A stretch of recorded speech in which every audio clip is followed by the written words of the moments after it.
So how much does a Tesla Model 3 really cost?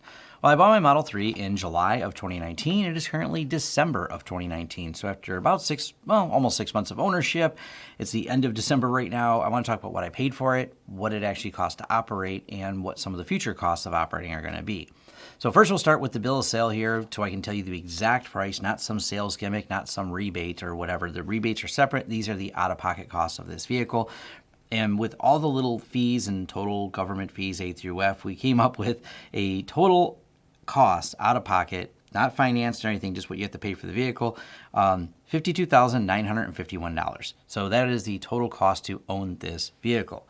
Now, what vehicle is it exactly? And we'll jump through that real quick. So this is the Tesla Model 3 long range. This is what I have.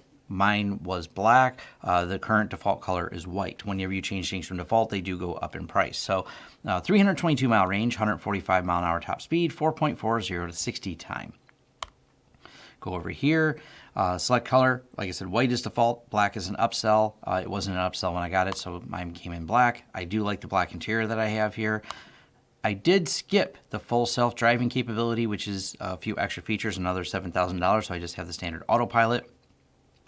And that brings you right now to purchase price of $48,990 right here in December of 2019 with an estimated delivery of 5 to 8 weeks. I did get my car a lot faster than that. And my understanding is generally they deliver them faster than the estimates. And you do buy direct from Tesla on their website, and especially if you're here in Michigan and they don't have dealerships here in Michigan due to a direct sales rule that, whatever, it's stupid. I'm not going to argue about that right now. But yes, our automotives lobbied to stop Tesla from having dealerships here. Let's go to how I know the energy costs of this vehicle. So what did it cost me to operate the last 10,000 miles and several months of ownership of this? Well, I bought a box called the Juice Box, and it allows me to get all the stats I like. And we have this first stat we need is how much does DTE charge per kilowatt hour? Well, 0.069 when charging off peak. So you throw that number in here, and we can see like on December 19th, I spent $3.41 charging, $1.17 there, $1.58 here, etc. And let's look at the last couple months. So I got it towards the end of July, and so I didn't spend much in electricity, but for August, we spent $32, $18 in September, $27 in October. November was cold, and you do spend a little bit more money heating, warming the car. Therefore, even if I don't drive as many miles, you spend a little bit more charging it. So for the month, I spent $44, and this far in December, $33. But those don't mean anything until you talk about how many miles I drove, so let's break that down. Now, I put a number in here for superchargers, but I didn't actually pay for them because I have a bunch of free supercharging miles with the car right now. But if I were to have paid for it, it would have cost me about $35 for superchargers when I do road trips. And when I charge it at the office here, $316 at my office since I've got the car. And that brings me to a total of $351 and 9,481 miles. And if I were to calculate how much fuel it would have cost, it's just coincidence, the gas cost would have been $948.10. It means I saved about $600 based on a vehicle, and this is where we got the fuel calculation from. This is a vehicle, trip distance, fuel efficiency, gas fuel price. That means that's what you would have spent. Now, I'm assuming because my old vehicle actually, so let's do it what my old vehicle got, which was 30 miles to the gallon. So if we would have compared it to my old vehicle, it would have been 790. So let's go ahead and throw that number in there, which my other vehicle is a little bit smaller. I don't think it was quite as roomy as my Model 3, but let's put that in there of 790. And I saved $438 just in 10,000 miles in fuel costs. So that gives you an idea of just how much it is to maintain the Tesla in terms of fuel versus gasoline. You're not just trading costs. It is a more efficient vehicle, and it is cheaper to operate on electricity. Now, what about if I had a vehicle that got 65 miles to the gallon? You'd have to get that many miles to the gallon, and I know there are certain cars out there that do get some really high mileage, those tiny little Smart for 2 cars. They don't quite get 65, but if you had a vehicle that got that level of gas mileage, that's where you would have kind of a break-even point. But the average car does not get 65 miles per gallon. What about other maintenance costs? Well, I'm right from the car maintenance page from Tesla. There's not really everything besides a cabin filter every 2 years, and a brake fluid test in 6 years for service. That's really it. And why am I bringing all this up? Well, I want to give a total cost of ownership. In 10,000 miles on your traditional gasoline engine or diesel vehicle, more expensive actually if you're diesel, you'd have gone through several oil changes to hit that 10,000 mile mark. Those oil changes, roughly, depending on where you go, $50, $60 for an oil change. I know there's some places that have discounts, but let's just stick that price in there. What about other filters? Well, you still have an air filter in a vehicle that I don't have, so you have to replace that as well. And then in the bigger arching, what about brakes? Yes, brakes, it does have traditional brakes in the Tesla, but they're rarely used because of regen braking. When you let off the accelerator pedal, the energy goes back into the battery to slow down the car, to basically puts the motor in reverse and regenerates that energy, versus a normal car just clamps on the brakes and waste that away as heat. You can do that in a Tesla.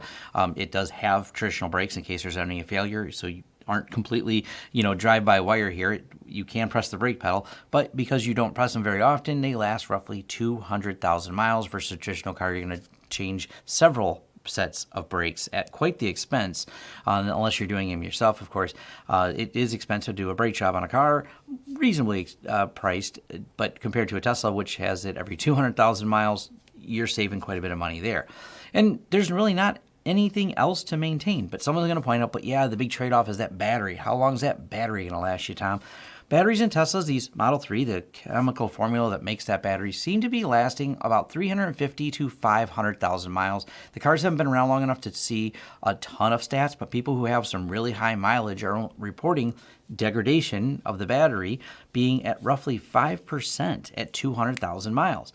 5%. What that means is, instead of going 320 something miles at 200,000 miles, my car will only probably get about 15 to 20 miles less of range. So at 200,000 miles, the car will still be as fast, it will still be as efficient, but it's going to lose about 5% of its range, as in 15 miles less on a full charge. Not that much. Versus at about 200,000 miles, you're thinking about transmissions, you're thinking about engine overhauls. I know, and I did have a lot of miles in some other cars, they lasted 250 without any real engine mechanical problems. But traditionally, any gasoline engine car, at some point you start looking at those high mileage cars and go, it's time to trade it in. Versus a Tesla, you're looking at 250, 350,000 miles and going, okay, now it's lost maybe 10% of its range, so it's now 30 miles range at over 300,000 miles. And the battery is replaceable at a cost less than generally a rebuilt motor cost. And there's no transmission, so you're kind of foregoing that cost. Now, the motors themselves, there's a lot of people have talked about, and there's a lot of the Model S out there, and I just seen one turn over 1 million miles on it. It's amazing how long some of the motors last on the Tesla. There's less moving parts, there's less to go wrong, so they generally should last quite a long time in terms of plenty of life on the car.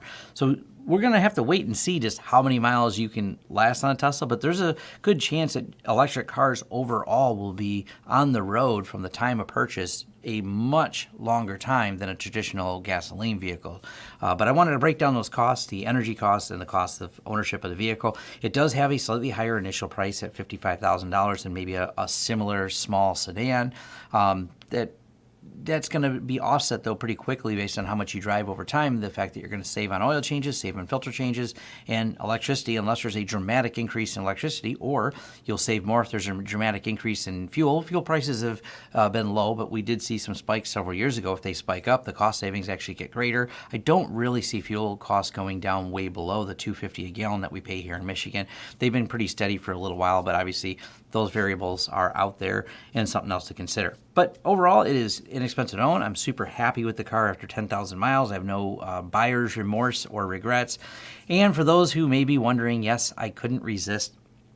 It did have an option to upgrade the speed. So 4.4 seconds is what you can buy the car at. They do have an upgrade to bring it down to about 3.9 seconds. And yes, I did buy that upgrade. So it doesn't quite bring it to performance mode, but it does add a little bit more speed. That was another update that did cost a few dollars. But hey, that's something else I couldn't resist. I mean, I was enticed by it, and the car already is pretty fast. The performance on it's been really good. And why not tweak it a little bit more? It just puts a smile on my face every time I talk about it. And thanks.